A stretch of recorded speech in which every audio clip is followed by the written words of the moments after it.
Hello everyone, it's Painfully Simple, and today we'll be talking about terminal.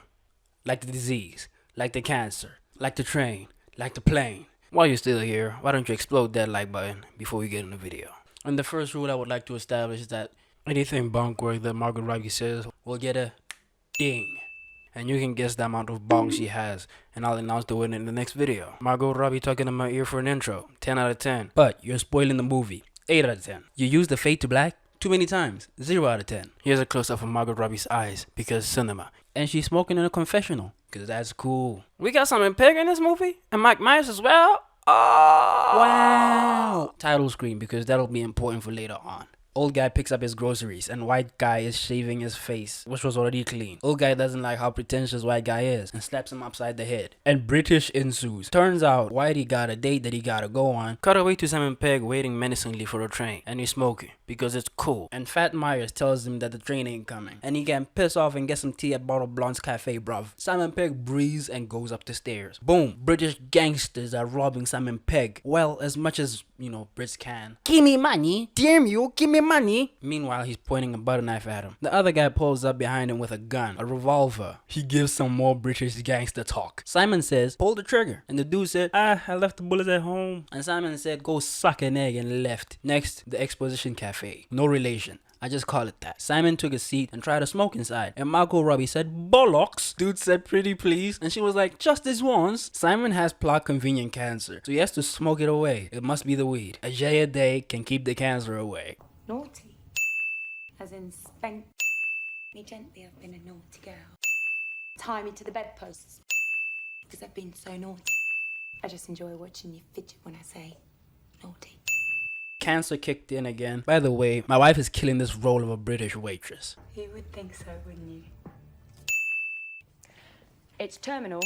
Because I'm a horny bastard. She suggests him to off himself. Turns out that he has no balls and can't do it by himself and he needs a woman to do it. This is textbook foreshadowing, by the way. Boop. 3 weeks earlier, she has a dude tied to the bedpost because she's a freak and she wanted him to call her daddy, and she'll cut off as many penis parts as she can to get it done. Another ding because she's way too hot, and another ding because she's way too hot for my fragile eyes. She chloroforms this dude and he falls asleep immediately. Sidebar, that's not how that works. It takes way longer. Next, she met old guy and white guy at her cafe. It will be my pleasure.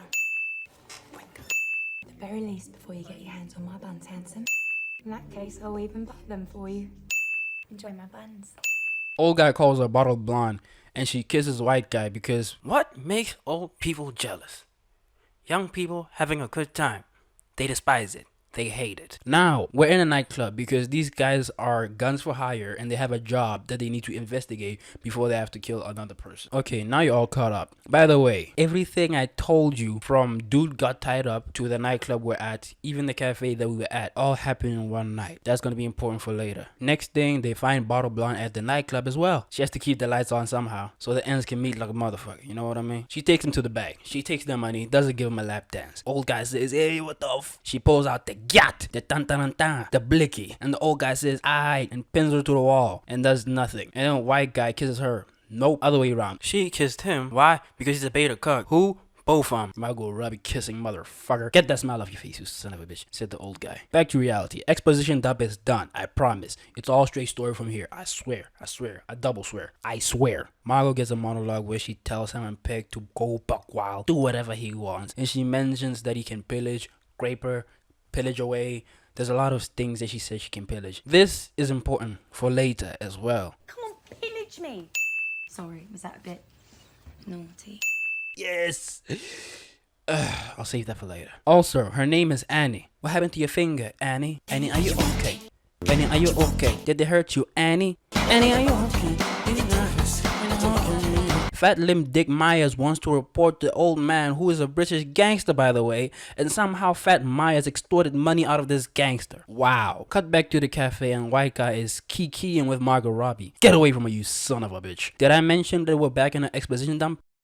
Sorry, I just couldn't keep up with this bullshit in front of me. Old guy walks in and Margot Robbie kisses this off-brand Limp Dick G-Eazy. Old guy pulls out his gun and points it at her. She giggles. That's a joke because of how small his penis is. She even blows him a kiss. Oh my God. A Scooby-Doo chase sequence between old guy chasing Margot Robbie ensues, and she vanishes like she was in two places at once. At the same time, cut back to the cafe, and white guy is talking to Margot Robbie, and she got bad news for him. Ronaldo's gonna become the first Spanish billionaire, and we need to stop him. Yeah, I know, it's so fucking convoluted. CR7 is not even in this movie. It's safe to say that dude is pussy whipped. How much? How much money do I have to pay for Margot Robbie to kiss me? I'm joking. Unless. I'm just kidding. I wouldn't do that. 10 million. And all it takes is some balls. You're giving me a headache, but you could make my other head ache. Okay, tough crowd. So now you're catching up with the boys. Old guy and cunt, I mean dildo, I mean white guy. I don't know why they call him that, but he seems to like it. Old guy has to kill the white guy to get the bag. But Tom Holland over here spent the glasses on to see that this is going badly for him. So he teams up with her. She's the brains, but doesn't give him any brains. Very corny of you. Cut back to the apartment with him looking menacingly. Cut back to the cafe. Margot suggests to Simon that I can help you solve the cancer problem. Personally, old guy is getting restless and he's edging to blast this British Eminem. Margot takes Simon to an abandoned ventilation shaft. Ugh. She does that thing where people act like they're gonna jump in to just give you anxiety, and they almost fall in like they planned it, but they don't. That's when Simon took a really good look at this bitch. A really good look. You're more of a Harley Quinn than an Annie, now that I think about it. He realized that Margot Robbie was one of the kids he used to terrorize when he used to hang around a lot of orphan kids. Bingo! Next thing, Simon was dead. Old guy is playing Russian roulette with white guy's life. I wonder what Simon did to her as a kid. Internally, I'm asking myself, damn, what did he do to make this bitch that mad? Old guy gets double crossed and Margot walks in on them heels. I know she's dying to take him off, but she has to kiss Timothy Chalamet before that. Old guy looks jealous and he had ample chances to turn the tables on them, literally and figuratively. Just look at that tape, getting bolted to the floor. Look, if you're gonna die, at least die a hero. Die trying. Shit. But this is America and the guns are Jamaican. So plaka plaka plaka. Margot wants to give McLovin a present, so they go to the train station. One might even call it the terminal. She vanishes in the darkness of this poorly lit precinct. One thing leads to another. G-Eazy gets a little bullet resting in between his temple, right? Yeah. Noteworthy things that happen in this scene. We get to see Margot Robbie vanish into the darkness and come out with a collar up with a new hairstyle because she's that good. And Timberlake over here dropped a loaded gun on the floor like a piece of Lego, because why would anyone suffer consequences in this movie? Also, Margot has some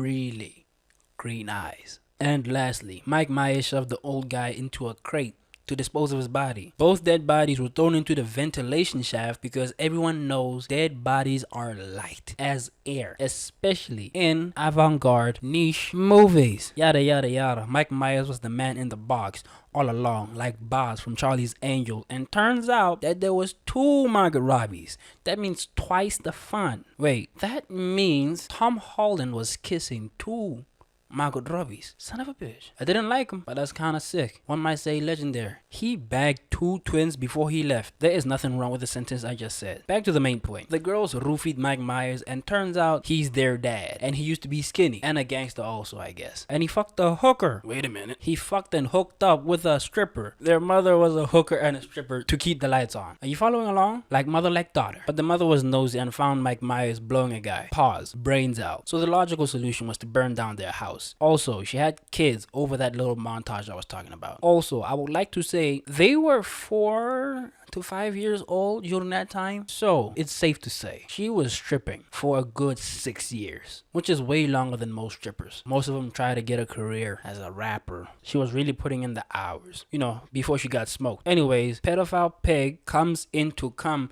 in the little girl's jaws. Ew. For the next 2 to 3 years before they ran away to live in a train station called Terminal, and they heard whistling, which was the same whistling their father did. I think the operative word for what Mike Myers is in this movie is a cum dumper. That's the cum dumper we're looking for. That sounds wrong. Listening back to it, they wasted their 20s, holding their 30s just to get a chance to cabbage and kill this cum dumper. They did a little K-pop twin dance and flossed on him as they fade to black. title screen and Margot Robbie can hit me. What the fuck? What the fuck? What? Pause. They did a little K-pop twin dance and flossed on him, and Fade to Black title screen, they killed him, and Margot Robbie can hit me in the DMs, and I'll see you guys next time. Check out some of my other videos. I did some other reviews on movies, and I have my own student film that you can check out if you like me. And if you dislike me, you can also check it out. If you watched this far, much appreciated. This kind of work is kind of tough. I torture myself for your entertainment, but I enjoy entertaining. So, even Steven, and I'll see you. Peace.